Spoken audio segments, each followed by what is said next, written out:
오늘 저녁에는 신약으로 들어가겠습니다. 요한복음 1장 1절. 마태, 마가, 누가, 요한 사복음서 중에서 마태, 마가, 누가는 관점이 같은 복음이라 해서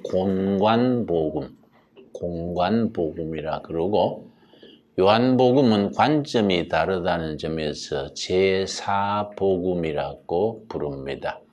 제4복음, 요한복음이 마태, 마가, 누가 세 복음서 공간복음과 뭐이 다르냐? 요한복음은 예수님을 나타낼 때 하나님이신 그리스도를 강조해서 예수님의 탄생 기록, 예수님의 사적인 생활, 어린 시절 이런 얘기는 없습니다. 그냥 하나님이신 그리스도를 첫 서두에서부터 태초에 말씀이 계시니라 이렇게 시작을 합니다. 다른 복음서에서는 예수님이 어떻게 태어나시고 동방 박사들이 경배도 하시고 예수님 앞에 또 세례 요한이 그 어머니 엘리자벳이 찬양도 나오고 다양합니다만은 요한복음은 전년 접근하는 방법이나 내용이 차원이 다릅니다. 요한복음 1장 1절이 요한복음의 특색을 가장 잘 나타내 줍니다. 1장 1절 읽겠습니다. 태초에 말씀이 계시니라. 이 말씀이 하나님과 함께 계셨으니 이 말씀은 곧 하나님이시니라. 요한복음의 주제는 네 가지입니다. 네 가지가 중심 테마가 됩니다.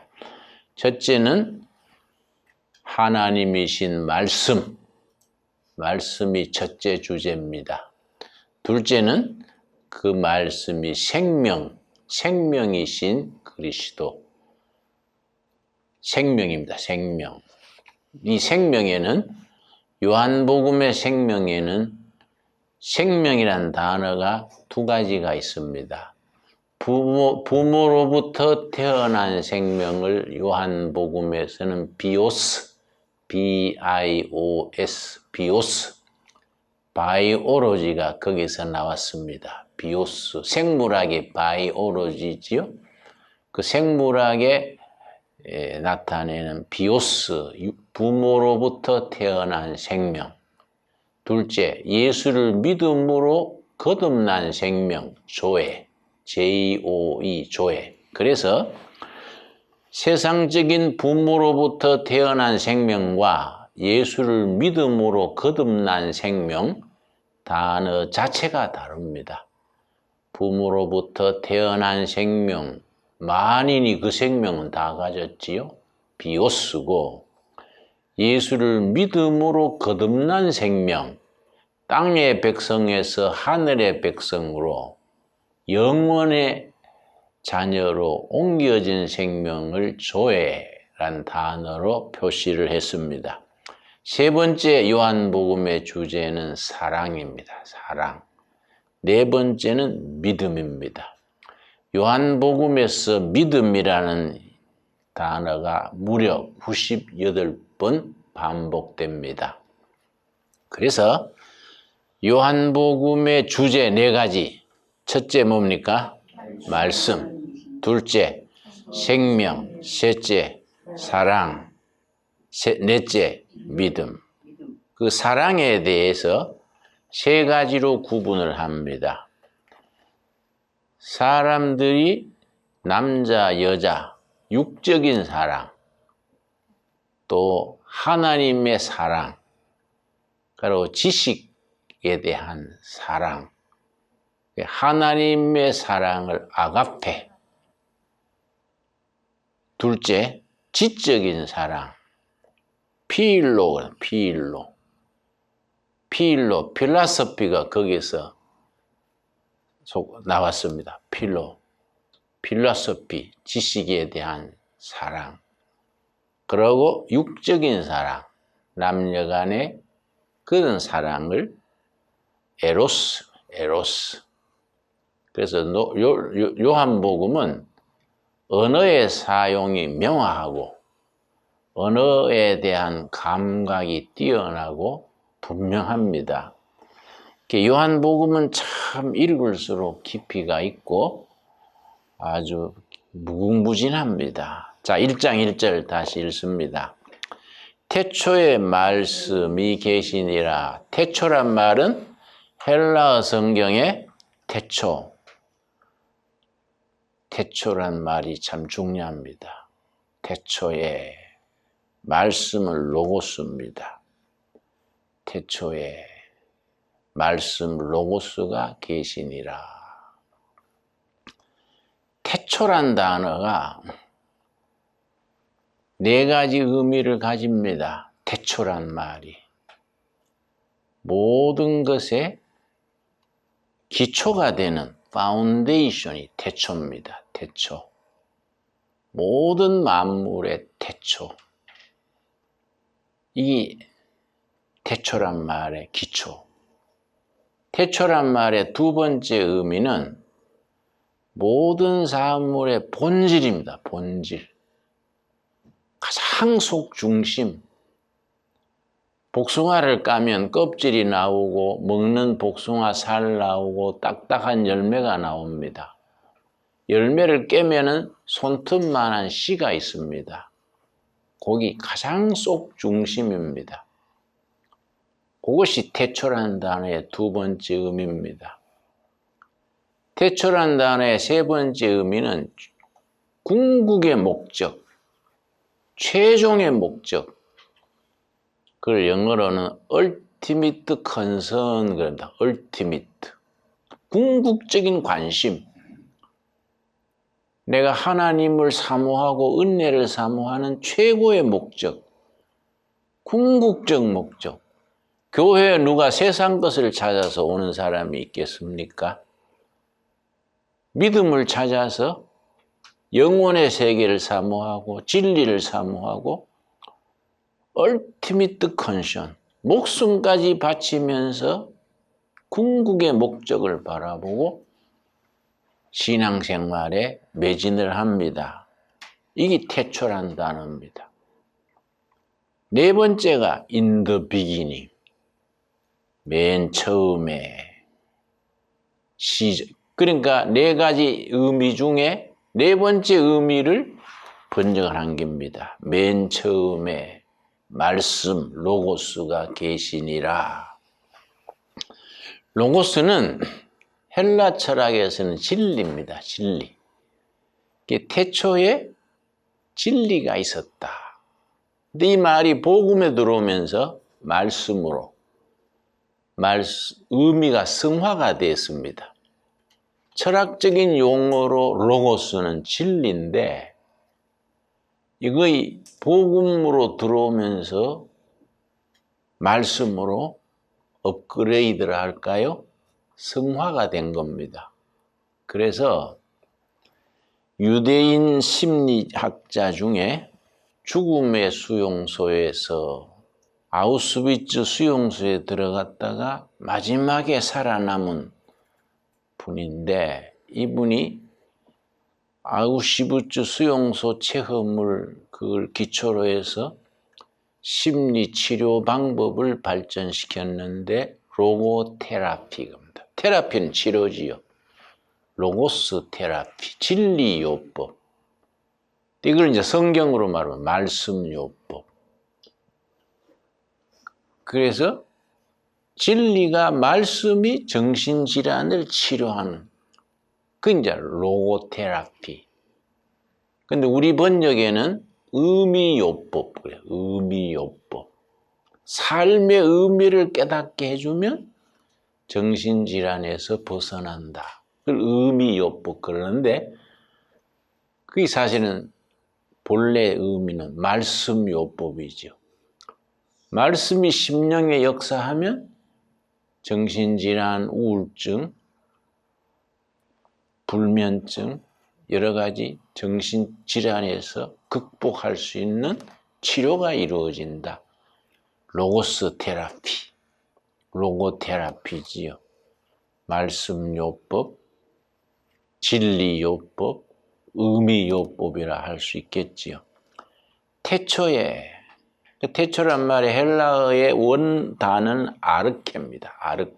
헬라 철학에서 아르케는 모든 사물의 근본적인 원인, 그게 아르케입니다. 헬라 철학에서 얘기입니다. 헬라 철학에서는 우주 만물을 구성하는 아르케가 무엇일까? 어떤 사람은 물이다. 어떤 사람은 불이다. 헤라크레이토스라는 분은 변화다. 변화. 동양의 주역과 같이요. 주역이란 말이 영어로 번역할 때는 change거든요. change. 변화되는 변화. 그게 한문으로 주역이지요. 헬라의 헤라크레이토스란 철학자가 만물의 기본은 변화다. 변화. change다. 각자 자기 주장을 편 겁니다. 아르케가 뭐이냐? 물이다, 불이다, 변하다. 그랬는데 성경에 들어오면은 아르케가 말씀이다. 살아계신 하나님의 로고스. 말씀이 우주를 구성하는 근본이다. 참 의미가 깊습니다. 아르케의 로고스가 계시니라. 그런데 이 로고스 말씀이 하나님이다. 말씀이 하나님과 함께 계셨으니 이 말씀은 곧 하나님이시니라. 그래서 이 말씀을 제대로 이해하는 데는 로고스, 태초란 말에 원문이 가지는 의미 4가지를 깊이 묵상하면은 더 실감나게 부딪혀옵니다. 아르케, 태초란 말에 헬라어에서의 그 기본 의미가 첫째는 만물의 파운데이션, 기초. 둘째는 가장 본질, 가장 속 알맹이. 세 번째는 최종의 관심, ultimate concern. 네 번째, 맨 시작에. 이 4가지 의미를 포함하는 아르케인데 그걸 번역을 하면서 4가지를 다 번역을 해서 쓸 수는 없으니까 맨 시작에 태초에 말씀 로고스가 계시니라. 이렇게 시작을 하는 겁니다. 자, 이렇게 이제 시작을 해서 말씀이신 생명이신 하나님을 만나서 그 하나님의 사랑을 힘입어서 믿음으로 살아가는 것이 요한복음의 주제인데 요한복음을 왜 기록했느냐? 요한복음 20장, 마지막 장이 21장인데 21장은 인사니까 20장이 마지막 장입니다. 요한복음 20장. 요한복음을 왜 기록했느냐? 20장 마지막 절 31절입니다. 31절. 요한복음 20장 31절. 오직 이것을 기록함은 요한복음을 기록한 이유는 그 뜻이지요. 너희로 예수께서 하나님의 아들 그리스도이심을 뭡니까? 믿게 하려 함이요. 요한복음을 읽고 예수는 그리스도다. 예수는 사람의 이름이고 그리스도는 이 땅에 오신 하나님, 메시아. 예수가 그리스도 메시아다. 이것을 믿게 하려 함이요. 첫째는 믿고 그 다음 또 너희로 믿고 그 이름을 힘입어 생명을 얻게 하려 함이니라. 생명.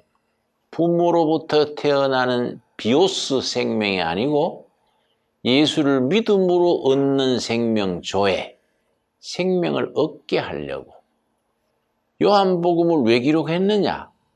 예수가 그리스도이심을 믿고 생명을 얻게 하려고 요한복음을 기록을 했다. 그러면 요한복음에서 말하는 참 영적으로 바로 산다는 건 뭐이냐? 예수를 믿고 산다는 것은 어떤 상태냐? 요한복음 10장 10절에 예수를 바로 믿는 삶을 간결하게 정의를 했습니다. 10장 10절 말씀. 요한복음 10장 10절. 예수를 믿는다는 건 뭘 말하느냐? 신앙의 의미가 명확해야 되거든요. 애매하게 믿습니까? 아멘, 아멘 이래서 하면 몇십 년 믿어도 믿음의 알맹이가 확실치 않아요. 그 교회를 몇십 년 다녀도 성경적인 지식은 맨날 초신자 수준이에요. 교회에서 분위기로 아멘, 아멘 했지 믿음의 내용에 대한 확증이 없으니까 요즘 말하는 콘텐츠가 분명하지 않으니까 신앙이 애매해서 그냥 아멘, 아멘 들썩들썩 하는데 집에 가면 띵하게 뭘 믿었지? 뭐 이렇게 분위기만 남지 믿음의 알맹이가 약한 겁니다. 요한복음 10장 10절 도둑이 오는 것은 도둑질하고 죽이고 멸망시키려는 것뿐이요. 내가 온 것은 예수님이 오신 이유는 내가 온 것은 양으로 생명을 얻게 하고 더 풍성히 얻게 하려는 것이라. 예수님이 오셔서 믿음을 얻게 하시는데 왜 그렇게 하시느냐? 생명을 얻어서 생명을 풍성히 누리는 것, 생명 충만, 생명을 누리고 살게 하려고. 생명이신 예수님을 믿고 생명을 누리는 생활이 신앙생활이지요. 풍성한 생명을 누리는 복된 삶이 되기를 바랍니다. 생명을 누리면 생명은 싱싱하고 살아있고 활력이 있지 않습니까? 생명은 활력이 있다고요. 근데 뭐 축 처져가지고 우울증 환자 비슷하게 나른하게 침체되어 있는 것은 생명이 없는 거이지요. 그러니까 생명을 얻어서 풍성히 누리는 생활이 생명 누리기고 그게 신앙생활이고 그렇게 살게 하기 위해서 내가 왔다.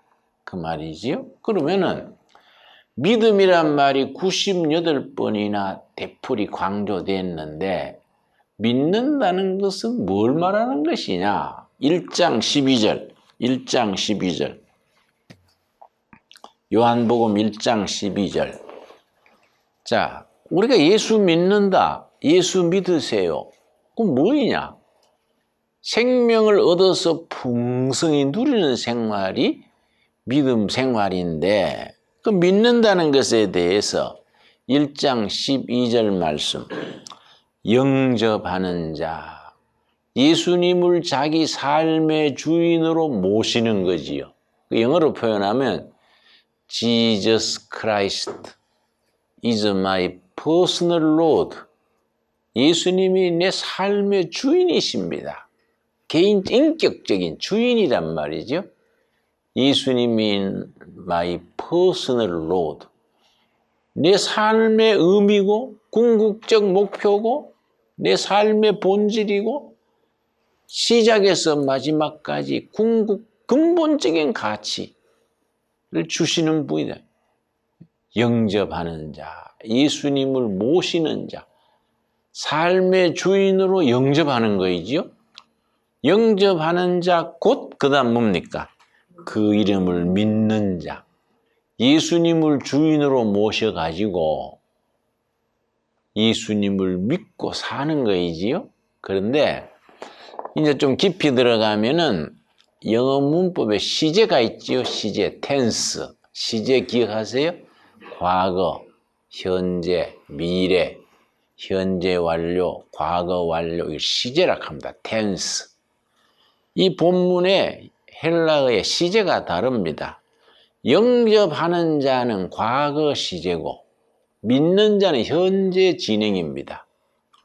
지난날 언젠가 예수님을 주인으로 영접해서 지금 믿고 있는 자, 옛날에 영접했는데 뭐 타락해가지고 세상으로 사는 사람, 캐톨릭에서는 그런 사람을 냉담신도 그래. 냉담신도.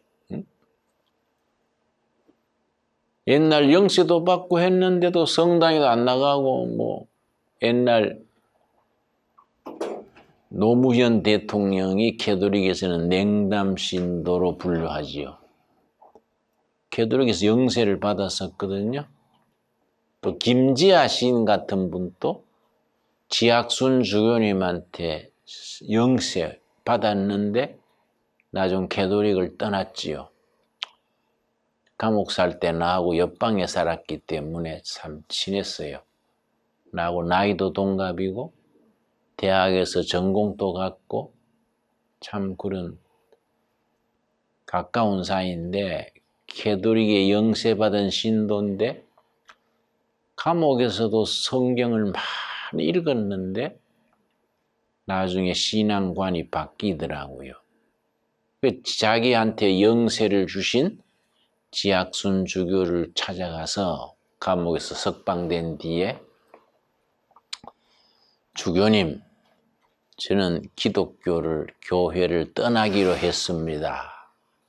그러니까 지학순 주교께서 놀라셨지요? 자기가 아끼는 신도가 교회를 떠나겠다니까. 왜 그러시는가? 그러니까 김지아가 기독교로서는 이 민족의 부조리와 모순을 극복할 수 있는 대안이 안 됐다고 저는 믿어집니다. 기독교가 민족의 대안이 못 된다는 거예요. 기독교로서는 이 나라의 부조리, 모순, 이걸 극복할 수 없다고 자기가 결론을 내려서 교회를 떠납니다. 자기 자서전에 나옵니다. 김지아의 자서전을 흰 어둠의 길, 한 1, 2, 3권으로 나와 있습니다. 그래서 교회를 떠난 얘기가 나와요. 근데 교도소에서 같은 옆방에 살았거든요. 같이 이제 정치범, 중요한 정치범이라고 둘 다 독방에서 살았는데 둘 다 같은 시기에 성경을 읽었어요.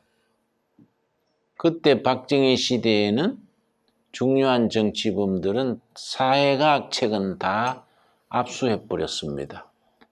성경만 줬어요. 성경만 가지고 이제 뭐 둘 다 이제 뭐 시간이 있으니까 성경 열심히 읽었지요.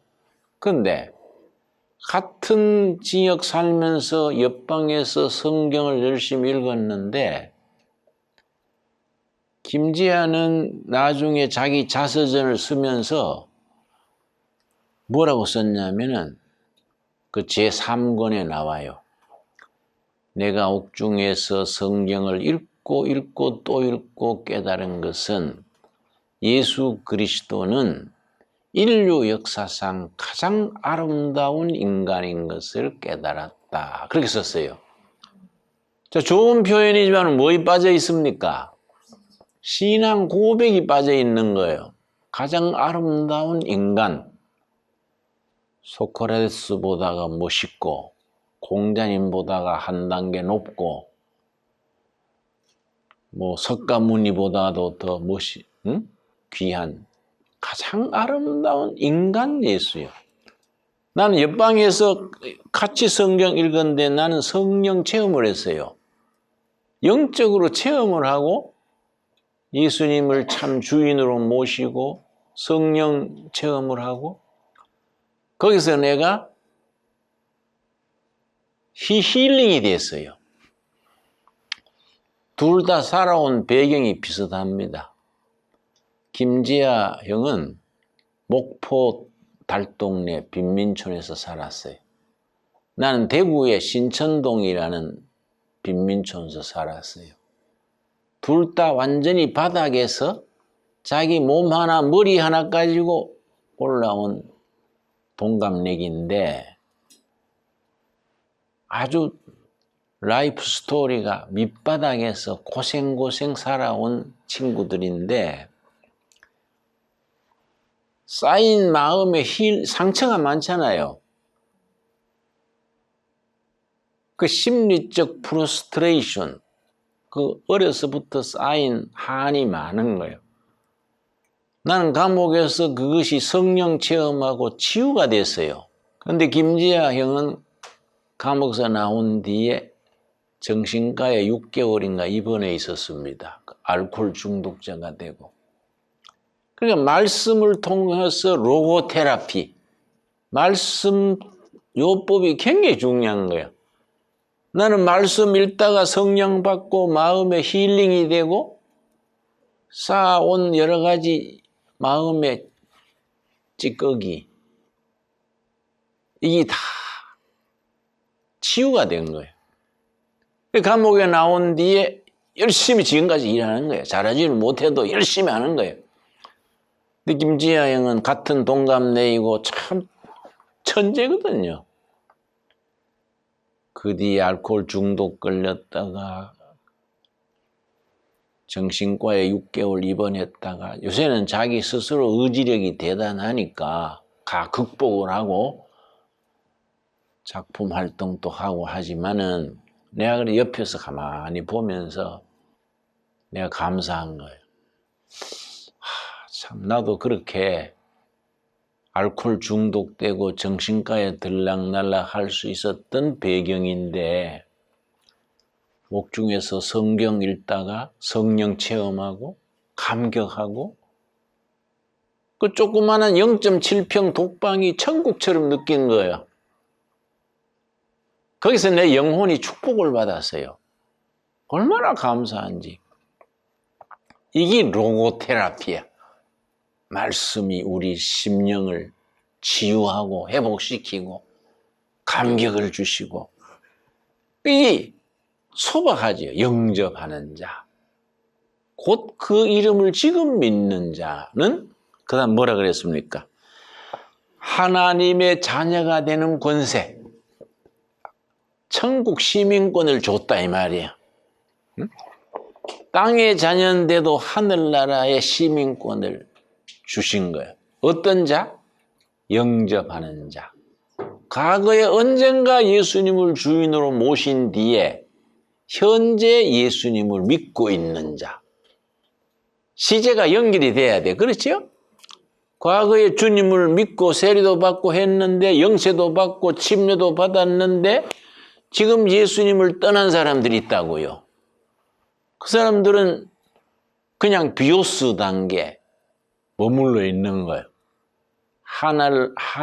하나님이 주시는 천국 시민권을 획득하지 못한 거예요. 말이 그 말이지요? 그러니까 이런 요한복음 1장 12절 같은 말씀이 굉장히 중요합니다. 우리 12절 한번 같이 읽읍시다. 영접하는 자, 곧 그 이름을 믿는 자들에게는 하나님의 자녀가 되는 권세를 주셨으니. 아주 핵심되는 말이지요. 우리 한국의 유명한 강사 중에 머리 싹 율무리처럼 밀고 쇠소리로 강의하는 분 기억나시지요? 김용옥. 신학교를 했습니다. 신학교.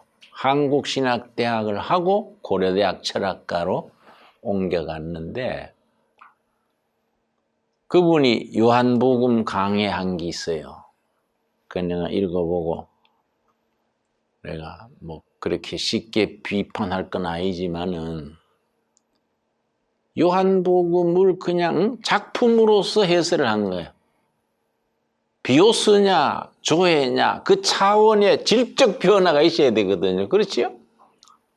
영접하는 자 곧 그 이름을 믿는 자에 대한 영적 통찰, 영적 체험, 그 인간 존재에 대한 질적 변화가 있어야 되는데 그거 없이 그냥 책으로서 해설을 해놓으니까 가장 중요한 것이 빠져 있는 거지요.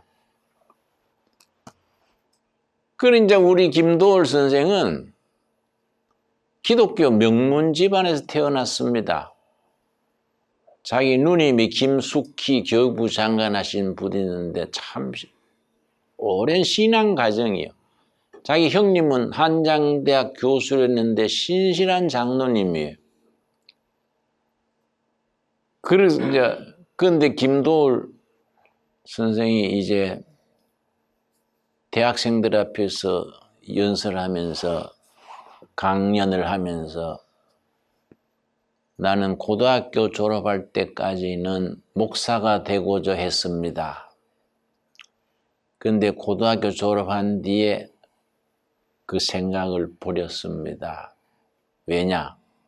한국교회는 다녀보니까 세 가지만 알면 됩니다. 믿어라, 돈 내라, 집 짓자. 한국교회는 세 가지다. 믿어라, 돈 내라, 집 짓자. 그런데 그걸 듣는 대학생들이 박수를 쳤어요. 왜 대학생들이 왜 박수를 쳤을까? 다 교회 한두 번 다 가봤잖아요. 그 안에 또 크리스찬들도 많잖아요. 교회의 그런 풍토에 대해서 피부로 느끼는 거예요, 대학생들이. 예? 그 아르케에 로고스가 있었다는 말씀의 의미처럼 본질을 추구하고 삶의 기초를 제공하고 인간 삶의 궁극적 가치, 얼티미트 컨선을 제시해야 교회인데 이런 건 못하고 뭐 헌금 내면 축복받고 뭐 할렐루야 그러고 뭐 와와 그러니까 잘못하면 떼병신 나는 거예요. 진리에 가까이 가는 과정이 없이 그냥 막 모여가지고 와와 그래서 하면은 기독교가 타락하는 하나의 시작이 되지요. 그 김용구 선생은 나하고는 반대가 되는 코스지요. 신학을 하고 철학을 옮겨갔고 나는 철학을 하고 유학 가기 직전에 예수님을 인격적으로 만나고 철학을 그만하고 신학으로 바꾼 거지요. 그러니까 나는 철학을 하다가 신학으로 바꿀 때 딱 한 가지. 에베소서 1장을 읽다가 내가 복음을 깨닫고 예수님을 인격적으로 내가 모시고 철학의 완성이 예수 철학이구나. 철학의 최고의 철학인 예수님 만났으니 뭐 다른 철학 그럼 할 거 있냐? 예수 철학으로 내 인생을 끝내자. 그러고 내가 철학 유학을 안 가고 신학을 간 거지요. 그게 68년이야. 그 신학교를 내가 갔는데 내 평생에 가장 잘 선택한 것 중에 하나가 철학 교수 쪽으로 안 가고 목사가 된 거의 최고의 선택이지요. 그 68년에 예수님 만나고 신학을 가기로 결정하고 그 다음에 갔는데 20년 뒤에 서울 올림픽 하던 해 88년에 내가 유학 갈라 했다가 미국의 미시간 어바나라는 대학이요. 미시간 어바나에 철학과로 유학 가기로 했는데 학비는 우리 모교에서 다 풀스칼라십으로 대주고 이제 그 학위 받아와서 모교로 와라 그랬었는데 20년 뒤에 미시간 어바나 대학에 스피커로 초청받아 갔어요. 그래서 내가 참 감개무량하더라고요. 그 대학 본관 그 뒤에 큰 상수리 나무가 있었는데 상수리 나무 밑에 내가 무릎을 꿇고 감사 기도 드렸습니다. 예수님 감사합니다. 내가 20년 전에 이 대학에 철학 석사 공부하러 올라 하다가 예수님 만나고 이제 신학교로 바꾸었는데 20년 뒤에 내가 여기 와서 내가 만난 예수님을 쉐어링할 수 있는 간증하고 설교할 수 있는 기회를 주셔서 감사합니다. 감사 기도 드리고 학생들한테 특강을 1시간 했어요. 특강 마친 뒤에 그런 얘기 내가 한 거예요. 예수님을 만난 사건, 그걸 복음 사건 그래, 복음 사건. 그걸 쭉 얘기를 하고 했더니 강연 마친 뒤에 학생들이요, 팥찌가 돼가지고 사인 받으려는 학생이 줄을 섰더라고요. 그래서 내가 열심히 사인해 줬어요. 참 우리가 인생 살아가는 데 있어서 예수님을 인격적으로 본질로 만난다는 사건, 이 위대한 사건이에요. 안 그렇습니까? 교회 다니는 것하고 또 달라요. 교회는 뭐 다니는데 예수님을 참 인격적으로 내 자신의 평생 주인으로 만나는 그런 결정적인 순간이 없이 예배당 다니는 걸로 안 된다 이게야. 안 그렇습니까? 그 인생 살아가는 동안에 신앙생활에 그런 모멘트가 있어야 돼. 그런 게 있어가지고 삶이 질적 변화를 일으키는 거예요. 그게 참 나는 그런 감사한 일이지. 여러분이 신앙생활에 그런 한 단계 더 본질로 접근하는 그런 도전, 그런 시작이 있게 되기를 바랍니다. 또 여러분은 그래서 10일 금식기도 오는 거 아닙니까? 10일 금식기도 오는 사람은 보통 사람들이 아닙니다. 그게 뭐 아무나 10일 금식기도에 도전합니까? 이건 벌써 선택받은 거예요. 10일 금식하면서 물론 고민도 하고 여러 가지 과정이 있겠지만은 그만큼 뭔가 삶의 something, 중요한 것을 추구하는 거예요. 자, 그 다음에 14절 말씀. 14절. 말씀이 육신이 되어. 기독교를 말씀의 종교라 그러지요? 우리 신앙을 말씀, 로고스의 신앙인데, 로고스, 말씀, 진리, 말씀인데, 말씀에는 세 가지가 있습니다. 세 가지가 합쳐져서 말씀의 신앙이에요. 첫째는 육신이 된 말씀, 누구겠습니까? 예수님이에요. 하나님이신 말씀이 육신이 된 거예요. 그러니까 육신이 된 말씀, 예수님이지. 둘째는 기록된 말씀, 성경이지요. 기록된 말씀. 세 번째는 선포되지는 말씀, 설교지요. 설교. 그래서 설교는 아무나 하는 게 아니에요.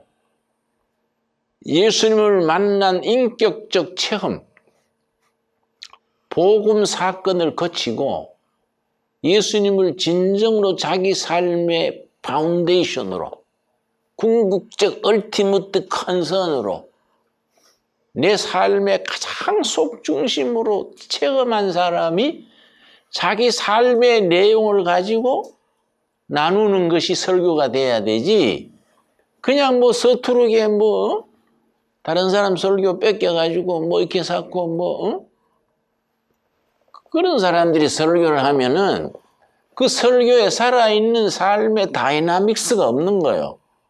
그지요? 그러니까 설교, 선포되지는 말씀, 설교가 중요한 겁니다. 자, 다시. 우리 신앙을 말씀의 신앙이라 그러고 기독교를 말씀의 종교라 하는데 말씀에는 세 가지다. 첫째는 뭡니까? 육신이 된 말씀 누굽니까? 예수님. 둘째는 기록된 말씀, 성경이지요. 선포되지는 말씀 뭡니까? 설교. 그러니까 좋은 설교자를 만나야 되는 거예요. 교회는 가깝다고 가까운 데 가는 게 아닙니다. 나는 전도하면은 그 사람이 사는 도시에서 바람직한 교회까지 추천해줘요. 어디 사십니까? 강남에 삽니다. 그러면 어느 교회가 좋을 겁니다. 왜냐? 가깝다고 이웃 가는 건 아니라, 그거는 처갓집 가깝다고 앞집 처녀하고 결혼한 거 한 가지야. 응? 이건 아무 데나 가는 게 아니다 이거지요. 말씀이 바로 선포되어야 돼.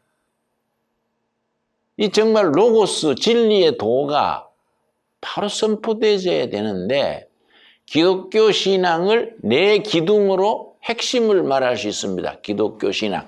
성경의 신앙을 내 기둥으로 첫째는 창조신앙이에요. 창조신앙. 둘째는 임마누엘 신앙. 하나님이 나와 함께 하신다. 임마누엘 신앙. 셋째는 십자가 신앙. 이 땅에 오신 하나님이 내 죄를, 내 방황과 고뇌를 씻기 위해서 십자가에 죽으셨다. 내가 죽어야 될 값을 예수님이 대신 치르셨다. 핏값을 치르셨다. 그 속죄지, 속죄. 네 번째, 부활신앙. 요 네 가지가 기독교 신앙의 내 기둥이지요. 여기 아멘으로 공감을 해야 돼요. 그 속에서 설교가 되어져야 되는데 그 네 가지 기둥 밖에서 딴 얘기하면은 그거는 개인의 설법이지 참 복음의 전달은 아니지 않습니까? 기독교의 네 기둥, 첫째가 뭐라고요? 창조신앙. 두 번째, 임마누엘 신앙. 세 번째, 십자가 신앙. 네 번째, 부활신앙. 이걸 딱 붙들어야 돼요. 네 가지 신앙을. 그렇지요? 이걸 확실하게 붙들고 나가야 되지 거기서 뭐 빠지거나 벗어나면은 안 되는 거이지요. 그래서 1장 14절이 참 그런 점에서 중요합니다. 다시 읽겠습니다. 말씀이 육신이 되어 우리 가운데 거하심에 우리가 그의 영광을 보니 아버지의 독생자의 영광이요 은혜와 진리가 충만하더라. 말씀이 육신이 되어서 우리 가운데 거하심에 거기 줄을 칩시다. 가운데 거하심에 이게 아주 중요합니다. 영어로 표현하자면 in your heart가 아니에요. 우리 심령 가운데가 아닙니다. 영어로는 among you요. 삶의 한가운데, 삶의 현장에 육신이 된 말씀이 계신다. 그래서 영어 성경에는 뭘로 번역했냐면은 우리 가운데 텐트를 치고 오셨다. 텐트. 광야 40년 동안 성막을 기억하시지요? 광야 40년 동안 집 짓고 못 살고 천막을 이동했지 않습니까? 맨 가운데 천막이 성막이요. 홀리 텐트. 거기 하나님이 임재하시거든요. 그런데 지금 구약 민수기 40년 동안 맨 가운데 천막이 하나님이 계시는 성막, 홀리 텐트, 타버나클. 근데 지금 또 육신이 되신 예수님이 우리 마을, 우리 교인 맨 가운데 천막 치고 사신다. 이게 무슨 영적 의미를 가지느냐? 삶의 현장에 예수님이 와 계신다 이 말입니다. 개인의 심령에 와 있다는 말이 아니에요. 개인의 심령에 와 있다는 말은 개인 신앙으로 빠지기 쉬워요. 공동체 신앙, 역사적 현장의 신앙이 거리가 있지 않습니까? 그러니까 영어로는 in my heart가 아니다 이게야. 우리 살아가는 삶의 현장 한가운데 천막 치고 오셨다. 두레교회면 두레교회 교인들이 사방에 흩어져 사는데 맨 가운데 집이 예수님이 사시는 집이다. 이게. 이해 갑니까? 여러분의 삶의 현장의 가장 현장 중심에 예수님이 계신다 이 말이에요. 자, 가운데 거하심에 우리가 그의 영광을 보니 아버지의 독생자의 영광이요 은혜와 진리가 충만하더라. 은혜 충만, 진리 충만 합쳐서 성령 충만이에요. 은혜 충만, 진리 충만 합쳐서 성령 충만인데 사람들은 치우친다 이 말이지요. 어떤 사람은 은혜 충만이고 어떤 사람은 진리 충만입니다. 순복음교회나 성결교회는 주로 은혜 충만 쪽이에요. 그렇지요? 또 장로교나 감리교 이쪽은 진리 충만이에요. 아주 젠틀맨처럼 조용하고 고요하고 참 좋은데 영적 활력이 약한 거예요. 진리는 충만한데 은혜 쪽이 약한 거예요. 그 순복음교회 가는 데 가면 막 뜨겁고 방언하고 막 후끈후끈한데 말씀의 알매가 약한 거예요. 뭘 믿는지 잘 모르고 그냥 아멘, 아멘, 할렐루야 그러는데 내용이 약하기 쉽다 이게. 그런데 예수님 안에는 은혜와 진리가 같이 충만하다. 그렇지요? 한 가정에도 아버지는 진리 쪽이요. 어머니는 은혜 쪽이요. 부부가 합쳐서 자녀들을 키우는 거예요. 한 교회도 뜨겁게 은혜를 들이되 말씀의 진리가 뿌리를 내려야 이게 균형 잡힌 신앙이라. 그런 균형 잡힌 교회들이 요즘 참 아쉬운 시대지요. 그래서 요한복음 1장 14절이 대단히 중요한 내용이 됩니다. 자, 그러면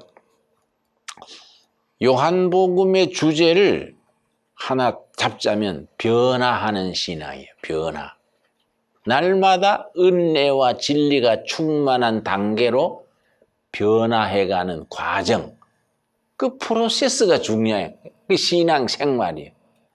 그래서 요한복음이 21장으로 되어 있는데 장마다 변화의 사건이 있어요. 예를 들어서 1장 42절, 1장 42절. 요한의 말 42절.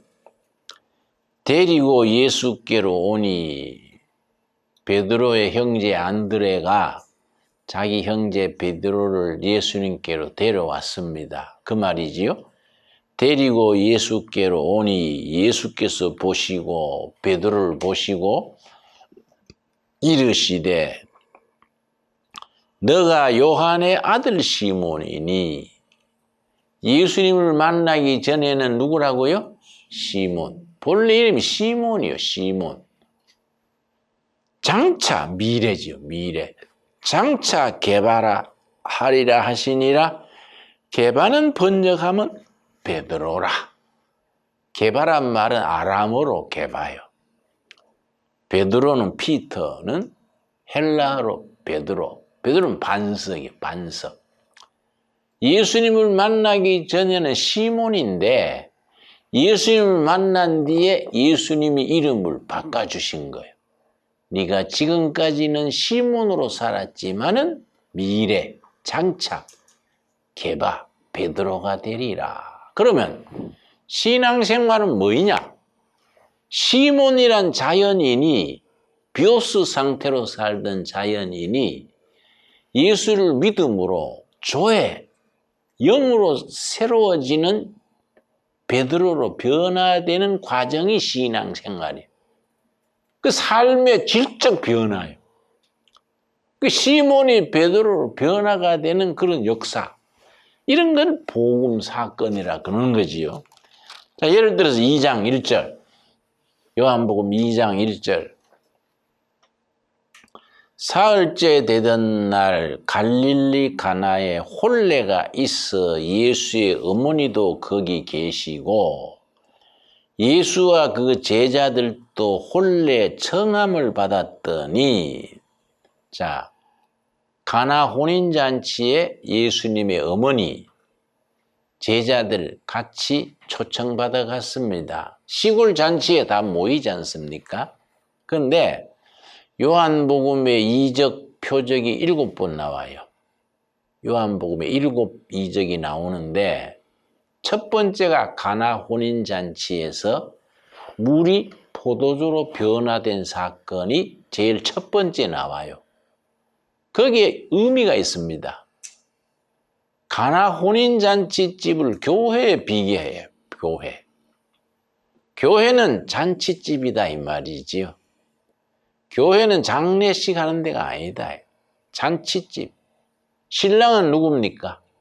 예수님이 신랑이고 교회가 신부고 교인들이 다 예수님의 신부요. 신랑 예수님을 모시는 잔치집이야. 교회는 항상 활력이 있고 잔치 분위기가 되고 교회가 그런 생동감이 있어야 돼. 생동감이. 축 처져가지고 깔아앉는 교회들은 뭔가 영적 힘이 쇠퇴한 거죠. 근데 거기에서 예수님이 그 잔치집에 포도주가 떨어졌지요. 옛날 우리 시골로 말하면 막걸리가 떨어진 거예요. 그 막걸리가 떨어지면 그 잔치가 영 시들지요. 예수님이 그 말을 듣고 7절 예수께서 그들에게 이르시되 항아리에 물을 채우라 하신즉 아기까지 채우니 이제는 떠서 연회장에게 갖다 주라 하심에 갖다 주었더니 연회장은 물로 된 포도주를 맛보고 예수님이 물을 포도주로 변화시킨 거지요. 이게 기독교 신앙에 대한 상징적 사건입니다. 왜냐? 물은 놔두면 썩어버리지요. 포도주는 두면 둘수록 값이 나가지요. 그러니까 썩어질 물 같은 인간이 포도주같이 갈수록 값 나가는 포도주로 바뀌는 과정, 이게 신앙의 과정이지요. 그러니까 이게 가나 혼인잔치집의 이 이적이 굉장히 의미가 있습니다. 그러면 요한복음의 이적이 몇 번 나온다고요? 7번. 7번 이적에 대한 예수님의 목표가 있어요. 거기 왜 이적을 그래 행하셨느냐? 11절이 두 가지 의미가 있어요. 두 가지. 11절이 예수께서 이 첫 표적을 갈릴리 가나에 생하여 그의 영광을 나타내심에 제자들이 그를 믿으니라. 첫째는 하나님 영광을 돌리는 거예요. 이적이 나타나는 의미가 하나님께 영광을 돌리고, 두 번째는 뭡니까? 제자들의 믿음이에요. 믿음. 두 가지가 합쳐져서 이적이 의미하는 내용이지요. 첫째는 하나님께 영광 돌리고, 둘째는 믿음을 얻게 하는 거예요. 하나님께는 영광, 사람들에게는 믿음. 이 두 가지가 이적이 행해지는 동기다 이 말이에요. 그러니까 병 고치는 은사를 신유의 은사 그러지요.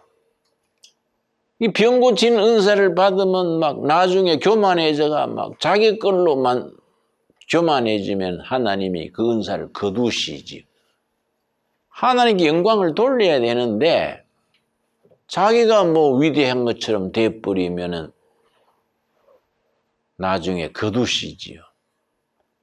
그럼 껍데기만 남는 거예요. 그걸 성경에서는 경건의 모양은 있으나 실상은 사라졌다 해요. 껍데기만 남고 속 능력은 사라져버린 거예요. 왜냐? 하나님께 영광 돌리고 그걸로 누군가가 믿음을 가져야 은혜의 표적인데 그게 없어지면 안 되지요. 자, 3장의 경우에 3장 1절, 3장 1절. 그런데 바리새인 중에 니고데모라 하는 사람이 있으니 유대인의 지도자라. 그 이제 니고데모란 사람이 요즘 말하면 국회의원입니다. 국회의원급 지도자가 밤에 찾아왔습니다. 찾아와서 예수님과 대화를 나누는데 니고데모한테 예수님이 뭐라 하셨냐? 3절. 예수께서 대답하여 이르시되 진실로 진실로 너게 이르노니 사람이 거듭나지 아니하면 하나님 나라를 볼 수 없느니라. 이 말씀의 의미는 비오스, 세상적인 생명으로 난 사람이 조회, 영적으로 다시 태어나야 본 어게인 돼야 하나님 나라에 들어갈 수 있다. 이 의미인데 니고데모가 그 말을 못 알아들었지요. 안 그렇겠습니까? 4절. 니고데모가 이르되 사람이 늙으면 어떻게 날 수 있사옵나이까? 두 번째 모태에 들어갔다가 날 수 있사옵나이까? 본 어게인, 다시 태어나게 나는 의미를 잘 깨닫지 못하고 물은 겁니다. 니고데모에 물으면 당연하지요. 그건 뭐 자연스러운 솔직한 질문이지요. 선생님, 사람이 나이 들어가 다시 어머니 태에 나갔다 나옵니까? 어떻게 거듭납니까? 그랬더니 예수님께서 뭐라고 대답하셨느냐? 5절. 예수께서 대답하여 하시되 진실로 진실로 너게 이르노니 사람이 물과 성령으로 나지 아니하면 하나님의 나라에 들어갈 수 없느니라. 6절 같이 읽겠습니다. 육으로 난 것은 육이요 영으로 난 것은 영이니. 부모한테 태어난 건 육으로 난 거예요. 아까 말한 비오스. 믿음으로 다시 태어나는 걸 영으로 태어나는 겁니다. 조회로 태어나는 거예요. 육으로 난 인생이 예수를 믿음으로 영으로 다시 태어나서 땅의 자녀에서 하나님의 자녀로, 죽음의 자녀에서 생명의 자녀로 질적 변화를 일으키는 거예요. 이 신앙의 세계, 요한복음이 그런 점에서 제4복음이 위대한 복음이지요. 그 믿음의 세계에 이렇게 명석하게 논리적으로 체계적으로 제시한 내용으로는 요한복음이 최고지요. 그랬더니 7절 내가 너게 거듭나야 하겠다는 말을 놀랍게 여기지 말라. 이게 뭐 요란스럽게 막 뒤집어지고 뭐 불받고 그렇게만 생각하면 안 된다. 8절에 예수님이 그 조용하게 일어나는 영적 혁명에 대해서 8절에 뭐라고 하셨냐 하면은 바람이 임의로 불매 너가 그 소리는 들어도 어디서 와서 어디로 가는지 알지 못하나니 성령으로 난 사람도 그러하니라. 우리가 뭐 거듭나고 뭐 중생하는 걸 요란스럽게 막 뒤집어지고 막 눈물 콧물 흘리고 막 이렇게만 생각하는 것이 성령 받은 걸로 생각하면 안 된다. 바람이 어디서 와서 어디로 가는지 모르듯이 보이지 않게 우리 같은 사람은 모태신앙이다 이 말이지요. 언제 거듭났는지 모르게 내가 예수를 믿음으로 하나님의 자녀된 신앙 고백이 있는 거예요. 그런데 이제 구원파라고 있지요. 유병은이 아십니까? 산에서 죽었다는. 유병은이 내가 대구 성강고등학교 동기생입니다. 유병은 아시죠? 나이도 동갑이고. 그러니까 나는 그 유병은 이 동급생이 태권도도 7단이고 아주 건강한데 산에서 그래 죽었다는 게 이해가 잘 안 가요. 그 사람이 그래 산에서 그래 죽을 사람이 아닌데. 그건 뭐 딴 얘기고요. 그 구원파가 뭐의 오류가 있느냐 하면은 거듭난 것을 꼭 날짜를 알아야 되는 거야. Are you born again? 당신 거듭났습니까? 예, 거듭났습니다. 언제 거듭났습니까? 몇 월 며칠입니까? 이런다고요? 저는 거듭난 거는 뭐 날짜는 모르는데 하여튼 뭐 어려서부터 믿으면서 거듭난 확신이 있습니다. 그러면 그 가짜입니다. 생일을 모르는 출생이 있습니까? 그건 다시 또 시작해야 됩니다. 이렇게 나온다고요? 그게 이 본문 말씀이 안 맞지 않습니까? 예수님의 말씀은 거듭난 확정은 신앙 고백으로 있는데 몇 월 며칠 거듭난 거는 모르는 경우가 있다 이게. 물론 날짜가 알면 더 좋지요. 그러나 모르는 경우도 있는데 그것도 바람이 어디서 와서 어디로 가는지 모르듯이 성령 안에서 거듭난 그런 역사가 있는 사람들이 또 많이 있는 거예요. 근데 그걸 꼭 날짜를 짚어야 돼서 날짜가 모르면 그건 엉터리다 하는 것은 과도한 해석이지. 그렇지요? 구원파가 그런 좀 오류를 가지는 때가 있습니다. 물론 내가 뭐 지금 그걸 비판하는 시간이 아니니까 폭넓게 넓게 생각을 해야지 문자에 매이면 안 된다 이거죠. 이해갑니까? 예. 그래서 요한복음의 아름다운 점이 장마다 그런 변화, 그 역사가 있는 거예요. 예를 들어서 4장, 요한복음 4장.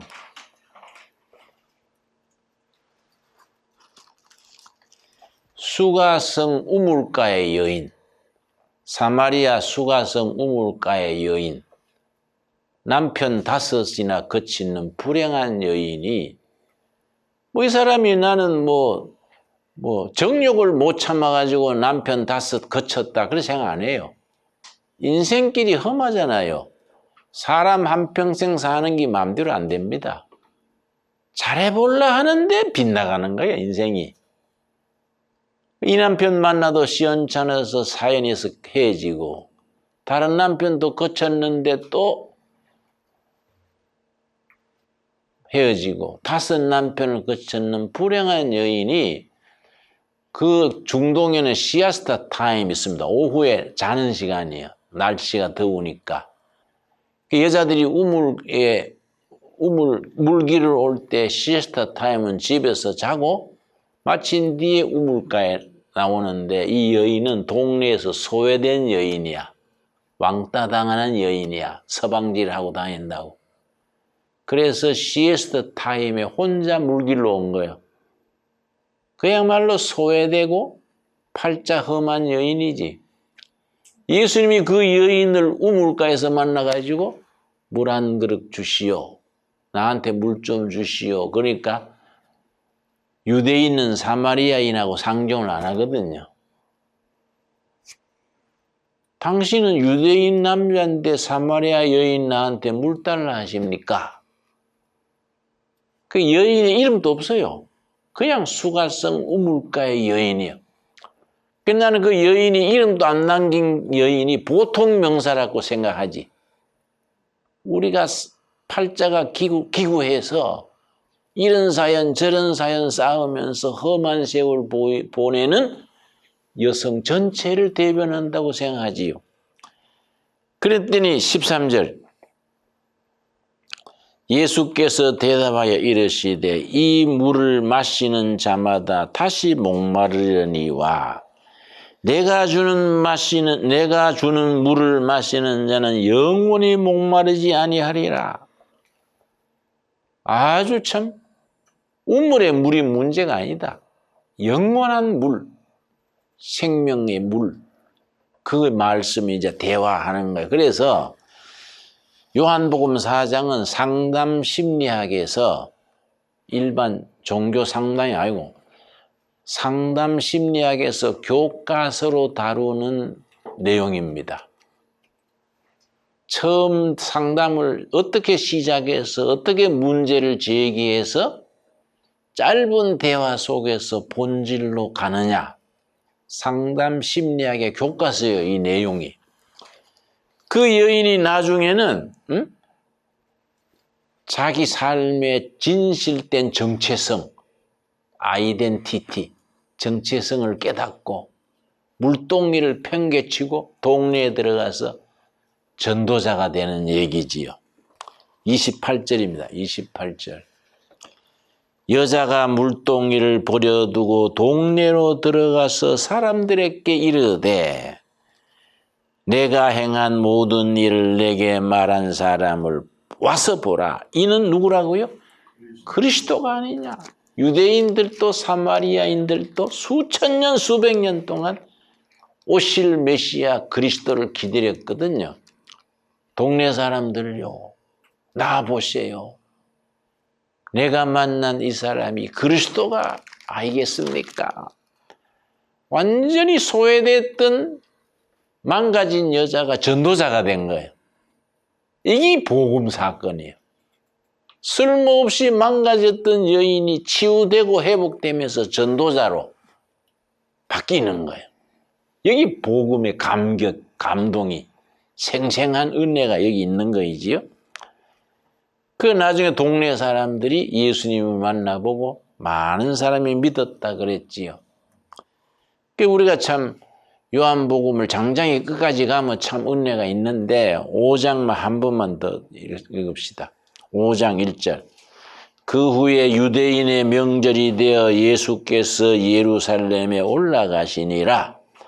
예루살렘에 있는 양문 곁에 히브리 말로 베데스다라는 못이 있는데 예루살렘 성문 밖에 베데스다라는 못이 작은 못이 있는데 화산 활동인지 어떤 활동인지 가끔 물이 밑에서 끓어오르는 거예요. 일본에 가면 그런 화산 물이 자주 있습니다. 확 물이 끓어오를 때 옆에 있다가 빨리 뛰어 들어가면 몸이 치료가 되는 거예요.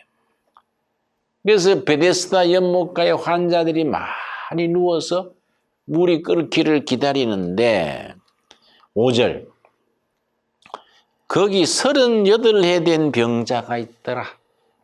38년 된 병자.